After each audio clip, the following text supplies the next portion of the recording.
Hello, friends and enemies alike. This is me, Elizabeth, again, bringing you another episode of criminal indictable filth that is Adelaide's deep, dark underbelly.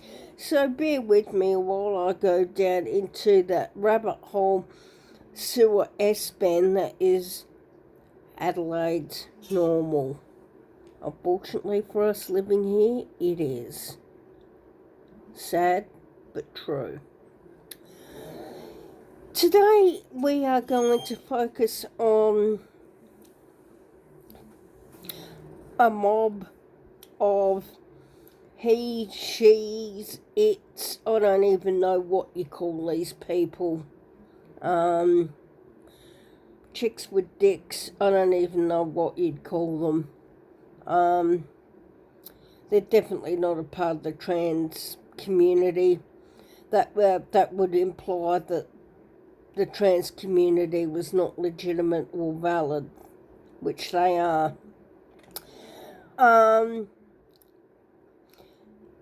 These group of people, these he, she's, helped Bevan Spencer Von Arnhem procure boys, and after he had the fun, they picked up the leftovers, and Bevan and his friends had fun with them. Heaps of fun. All of them were drug addicts, every single one of them, and they were getting, let's just say, chemical favours off Bevan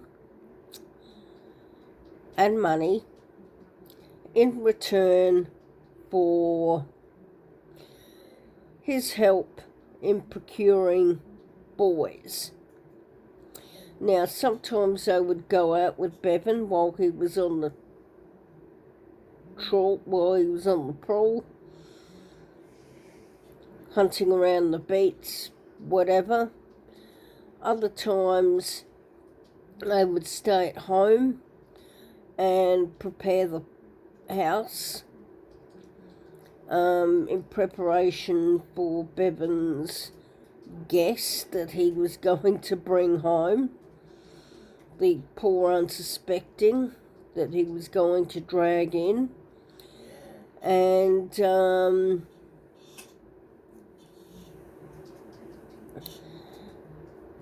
after he was done, they would look after the victim, make sure they woke up in the morning, saw them out the door, gave them taxi money if they needed it, and then cleaned up after the night before's shenanigans.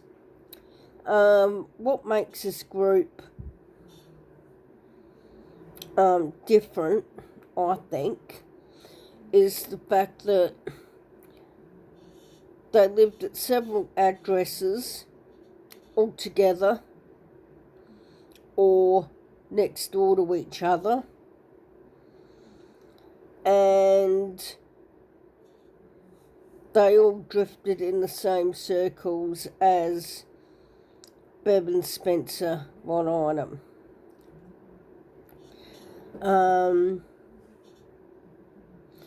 And their names were Prue Furman, Sarah Novak, Megan Collier, none other than Lou Turner, but we'll get to that whole lot of wrong later on, Brian Gant, and none of them, I believe, were pre-op. That's why they were able to rape the victims after Bevan raped them as well.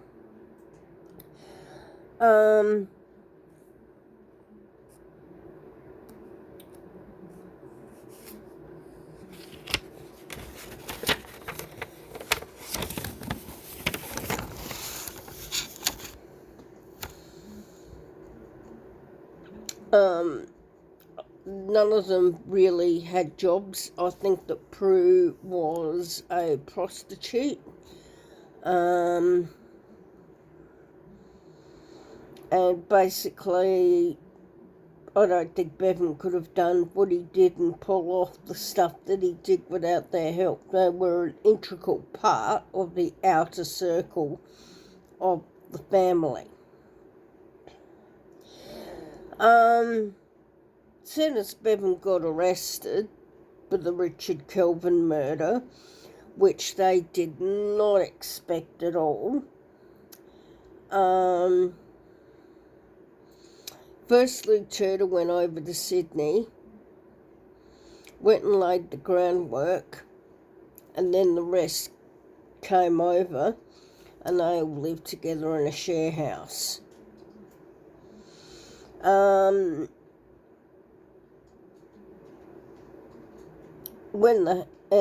But that was just a temporary move, and I always think that they understood that it was a temporary move only to, until the heat died down. Then they would move back to Adelaide and continue with their bold, disgusting, repugnant ways.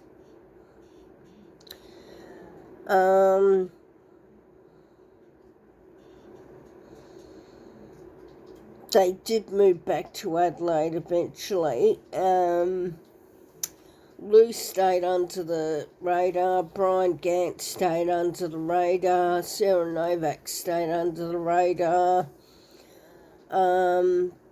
but Prue couldn't find it within herself to stay out of trouble, as she was a heroin addict and she got done several times on indictable offences regarding drugs and so forth.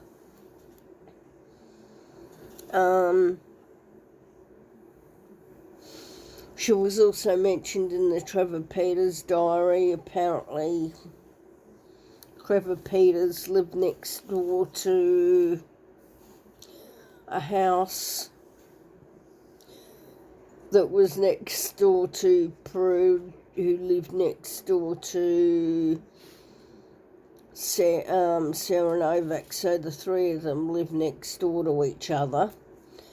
And she was quite worried because her name was mentioned in the Trevor Peters diary. She had no idea that her movements and what she was saying and what she was doing, etc., was being written down by someone.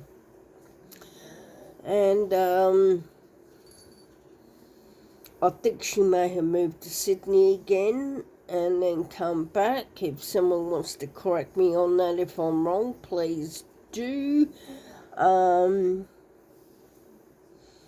But she couldn't stay out of trouble at all.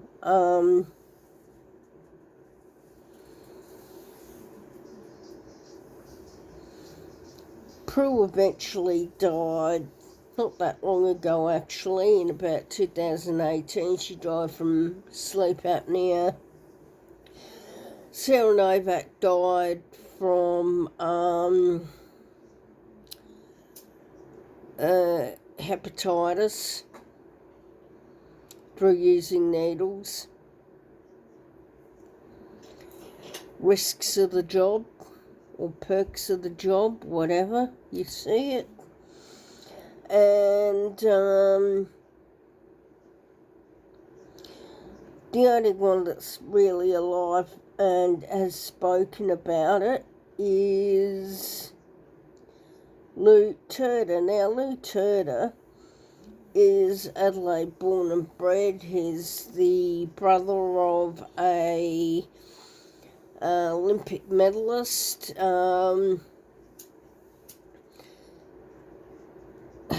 He's had it good. I mean, there was no reason for him to turn out the way he turned out and started acting like a scumbag. No reason for it.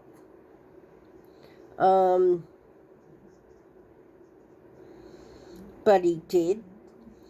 He was confronted by the independent journalist that was writing the book, which I've mentioned several times previously. He freely admits to what he's done.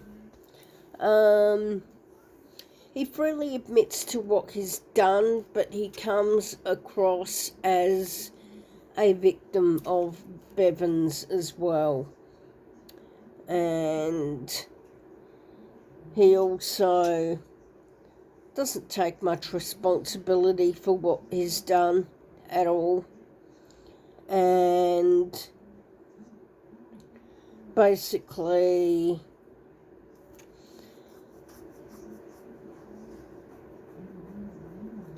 tries to divorce himself from the whole situation. You know, I was young, I was an idiot, I was stupid, yeah, it was wrong, yeah, I should have done it, I didn't know, blah, blah, blah, blah, every excuse under the sun. Exactly what these sick freaks are like. They're just full of excuses. Anyway, so he's living happily and free in Sydney, in Redfern. Typically for Sapol, and one thing I just can't understand is, he has made these admissions. He has made these admissions on tape that he has taken part in raping men and boys. He has admitted that these boys were not in a position to give consent to have sex with him.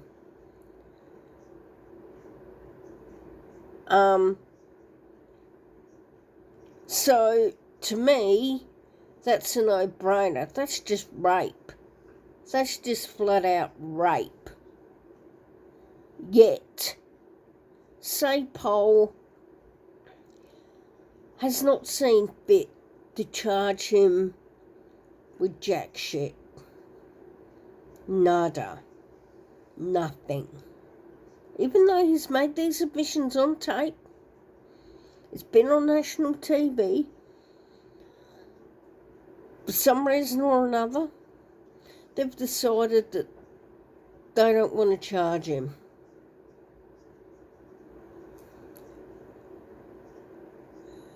No idea why not. He's admitted to a crime, he can do the time with his mate Bevan.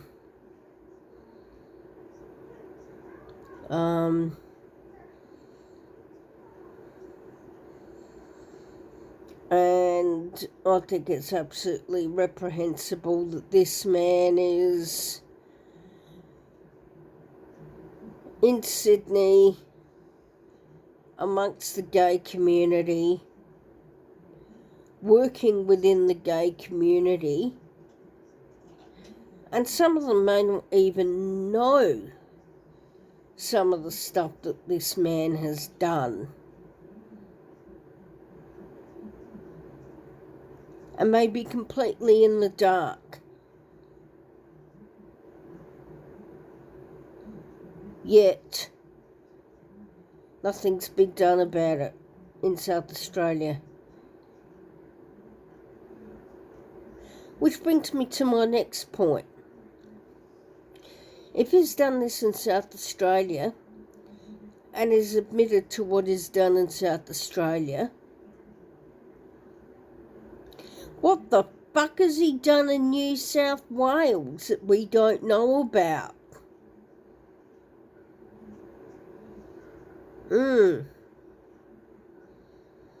Has that ever been investigated? Had there been any complaints about Lou Turner in New South Wales? I don't think a leopard ever changes its spots. And I fully believe that if he's done this type of behaviour in South Australia, he's probably done it in Sydney as well. Hmm. Um, Thanks a lot. Please like and subscribe, and I shall see you in my next episode. Thanks.